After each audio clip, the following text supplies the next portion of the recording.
आज आपके लिए एक बड़ी ज़बरदस्ती न्यूज़ है जो आपको टाइटल से पता चल ही गई होगी कि किस तरीके से यूके में throughout the degree whether you are a bachelors और मास्टर स्टूडेंट्स आप फ्री अकोमोडेशन क्लेम कर सकते हैं। जी हाँ, फ्री, नॉट अ सिंगल पेनी।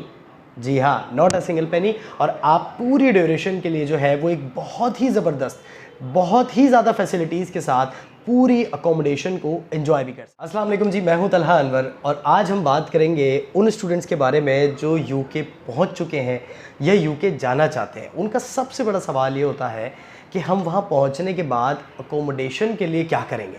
क्या हम यूनिवर्सिटी की ऑन कैंपस अकोमोडेशन ले सकते हैं? क्या हमारे पास ऑफ कैंपस की भी कुछ फैसिलिटीज़ अवेलेबल हैं? इन दोनों में डिफरेंस कितना है, इनकी फैसिलिटीज़ में कितना डिफरेंस है?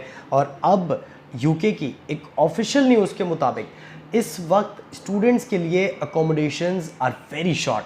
जी हाँ, इस वक्त कुछ स्टूडेंट्स के जो सेमेस्टर्स हैं वो डेफर भी हो गए हैं क्योंकि स्टूडेंट्स के पास रहने को जगह नहीं है। और ये प्रॉब्लम उन स्टूडेंट्स को फेस करनी पड़ती है जो पाकिस्तान से या अपने होम कंट्री से निकलते हुए अपनी अकोमोडेशन को बुक नहीं करते। तो आज आपके लिए एक बड़ी ज़बरदस्ती न्यूज़ है जो आपको टाइटल से पता चल ही गई होगी कि किस तरीके से यूके में throughout the degree whether you are a bachelors और मास्टर स्टूडेंट्स आप फ्री अकोमोडेशन क्लेम कर सकते हैं। जी हाँ, फ्री, नॉट अ सिंगल पेनी।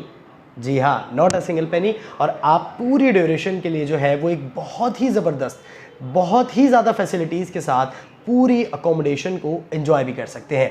तो हम बात का आगाज़ यहाँ से करते हैं कि जब स्टूडेंट्स अपने स्टडी प्लान्स कर रहे होते हैं और कहते हैं कि जी हमें यूके जाना है, तो यूके के लिए उनके पास कोई जो डेस्टिनेशंस आज तक उन्होंने सुनी है या जिन्होंने रिसर्च की है या जहाँ रिलेटिव्स हैं, जैसे लंदन है, फिर बर्मिंघम है, फिर मैनचेस्टर है, कुछ लोग जो है वो स्कॉटलैंड की तरफ भी चले जाते हैं। अब होता यह है कि जब हर स्टूडेंट ही इसी तरीके से सोच रहा होता है तो वहाँ पर एक कैपेसिटी होती है हर चीज़ की। यूके में इस वक्त जो प्राइवेट हॉस्टल्स हैं या स्टूडेंट्स के लिए अकोमोडेशंस का सेटअप है उसको मज़ीद रेनोवेट किया जा रहा है, रीबिल्ड किया जा रहा है, लेकिन इट विल टेक टाइम। और जब वो तैयार भी हो रहा है तो अब जो वहाँ पर एक कॉस्ट आती है पर वीक या पर सेमेस्टर या पर ईयर, तो वो पहले से थोड़ी सी ज़्यादा है। इसीलिए आज जो मैं ऑप्शन आप लोगों के सामने रख रहा हूँ that is very unique option, बहुत ही ज़बरदस्त है। और पहले मैं चाहूँगा कि पहले मैं आपको उसके फैक्ट्स एंड फिगर्स आपके सामने रखूँ और फिर आपको बताऊँ कि आप यूके में during your studies foundation, bachelors या मास्टर्स में फ्री अकोमोडेशन कैसे हासिल कर सकते हैं। तो सबसे पहले हम बात करेंगे यूके के डेमोग्राफिक्स की। अगर आप यूके को थोड़ा सा एक्सप्लोर करें तो इंग्लैंड से अगर आप थोड़ा सा साउथ वेस्ट में देखते हैं तो आपको एक जगह मिलती है Wales. UK is a United Kingdom और उसमें वेल्स है, इंग्लैंड है, स्कॉटलैंड है और नॉर्दर्न आयरलैंड है।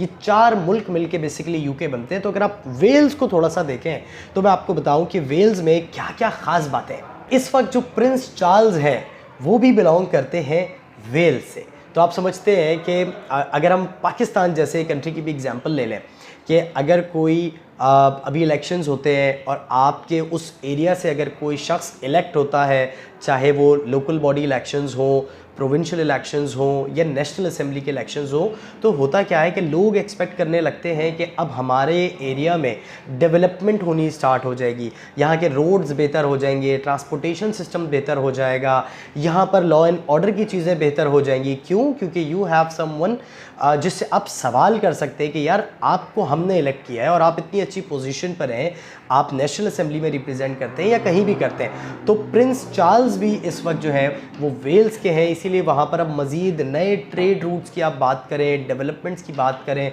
वहाँ की इकॉनमी की बात करें, वहाँ की प्रोडक्शन की बात करें, एक्सपोर्ट्स की बात करें, तो आपको बहुत ज़्यादा वहाँ पर जो है वो बूमिंग एक चीज़ नज़र आएगी और जो ग्राफ है वो बहुत तेज़ी के साथ ऊपर जाता हुआ नज़र आएगा। हम हिस्टोरिकली इसको थोड़ा सा देखें तो दुनिया का सबसे पहला जो एक रोड सस्पेंशन ब्रिज था वो डेवलप हुआ था, वो बिल्ट हुआ था हैवी ट्रैफिक के लिए वेल्स में।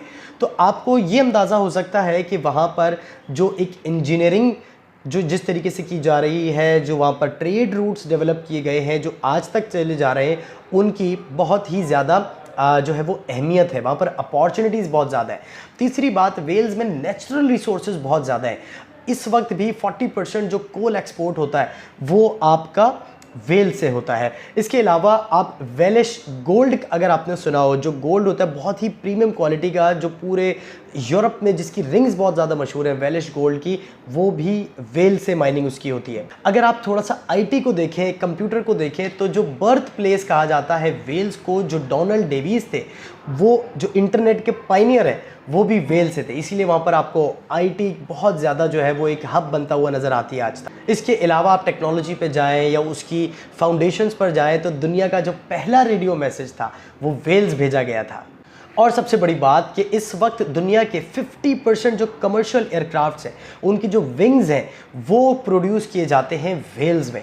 तो अगर आप एक पूरी एविएशन की फील्ड को समझते हैं, उसमें मैनेजमेंट भी है, एयरक्राफ्ट मेंटेनेंस भी है, उसके लिए इंजीनियरिंग भी है, उसमें एरोस्पेस भी है, तो यहाँ पर आपको बहुत ज़्यादा उसके लिए भी अपॉर्चुनिटीज़ मिलती हैं। अब हम चलते हैं कि वेल्स में जो 6 शहर हैं जिसका कैपिटल अगर आप देखें तो कार्डिफ है, लेकिन अगर कल्चरल कैपिटल की बात करें तो दैट इज़ अबर्स्थविथ।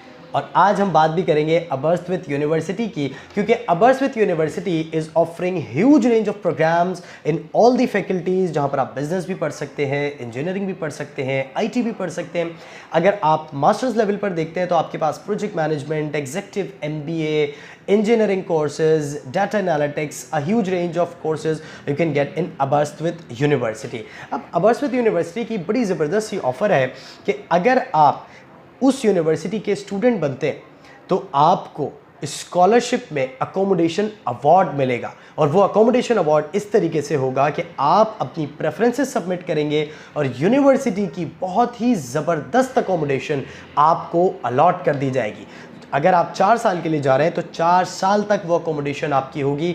वहाँ पर इंटरनेट फैसिलिटी, वहाँ पर वाईफाई, वहाँ पर लॉन्ड्री, वहाँ पे पार्किंग, वहाँ पे जिम्नाजियम, वहाँ पे स्विमिंग पूल और वॉकिंग डिस्टेंस पर आपको डाउनटाउन और यूनिवर्सिटी कैंपस मिलता है। वहाँ पर 24/7 आपको सिक्योरिटी मिलती है और बहुत सारी सर्विसेज हैं। आपके पास लाइब्रेरी का एक्सेस है, आपके पास डिजिटल लाइब्रेरी का एक्सेस है और वहाँ पर आपको कैफेटेरिया, आपको बहुत अच्छी सी जो है वो कुजीन्स ऑफ़र होते हैं, बहुत ही अच्छे से शॉपिंग के लिए आपको वहाँ पे मार्केट्स अवेलेबल है। तो आप बिल्कुल अपनी यूनिवर्सिटी से क्लोज और विदाउट पेइंग अ सिंगल पेनी आप अपनी थ्रू आउट द डिग्री सिर्फ फोकस कर सकते हैं अपनी स्टडीज़ पे।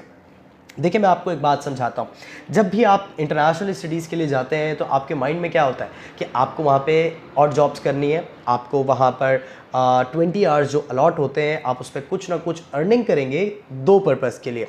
पहला पर्पज़ यह होगा कि आप अपनी यूनिवर्सिटी की जो ट्यूशन फ़ी है वो एक्यूमुलेट कर सके, दूसरा अपने लिविंग एक्सपेंसेस को कर सके। अब अगर आपकी इन 2 रिक्वायरमेंट्स में से, यानी अब आपको लिविंग एक्सपेंसेस की कोई टेंशन ही नहीं है कि आपने कमाना है और आपने रेंट देना है, फिर आपने गारंटर ढूंढना है और फिर उसके साथ साथ आप चेंज करते हैं कि जी फ़लाँ जगह जो है अब मुझे अकोमोडेशन समझ नहीं आ रही, शेयरिंग पे लोग सही नहीं है, वो चेंज होते रहते हैं। तो आप एक मेंटली बहुत ज़्यादा सेटिस्फाइड हो जाएंगे अगर आप अबर्स्थविथ यूनिवर्सिटी में अप्लाई करते हैं स्टडीज़ के लिए और आपको अकोमोडेशन मिल जाती है और आपको उसके लिए कुछ पे भी नहीं करना। मुझे ऐसा लगता है कि इस सिचुएशन में सबसे ज़्यादा फ़ायदा स्टूडेंट का ये हो सकता है कि वो बहुत ज़्यादा फोकस कर सकते हैं अपनी स्टडीज़ पे। और जो वो 20 आवर्स से अर्निंग करते हैं या अगर पीछे फैमिली उनको फाइनेंशियली सपोर्ट करने के लिए तैयार है तो उनको सिर्फ ट्यूशन फ़ी की टेंशन लेनी चाहिए, क्योंकि अकोमोडेशन की टेंशन जो है वो यूनिवर्सिटी ने अपने ज़िम्मे ले लिया। तो ये एक बहुत ज़बरदस्त सी न्यूज़ थी जो मुझे आप लोगों से शेयर करनी थी कि अगर आप भी इस वक्त यूके के लिए प्लान कर रहे हैं, चाहे अंडर ग्रेड या पोस्ट ग्रेड के लिए, तो ये एक बहुत बड़ा फैक्टर होगा आपके डिसीजन मेकिंग में कि आप कौन सी जगह इस वक्त यूके में सेलेक्ट करें। वहाँ के डेमोग्राफिक्स को समझें, वहाँ की पॉपुलेशन को समझें, वहाँ के वेदर को समझें, वहाँ की चीज़ों को, वहाँ की जॉब अपॉर्चुनिटीज़ को समझें, मार्केट को समझें। और फिर जो आपके 1 साल 2 साल 3 साल तक का एक बहुत बड़ा काम है कि आपको एक अच्छी अकोमोडेशन ऑफ़र हो। इन तमाम बुनियादों की बेसिस पे आप अपने प्लान्स को जारी रखें। और भी अगर आपके कोई सवालात हैं, इस यूनिवर्सिटी में एप्लीकेशन कैसे की जा सकती है, कौन कौन से प्रोग्राम्स अवेलेबल हैं, कैसे अप्लाई करें, तो आप मुझसे कांटेक्ट भी कर सकते हैं और कमेंट सेक्शन में भी बता सकते हैं। Thank you so much. अल्लाह हाफिज़।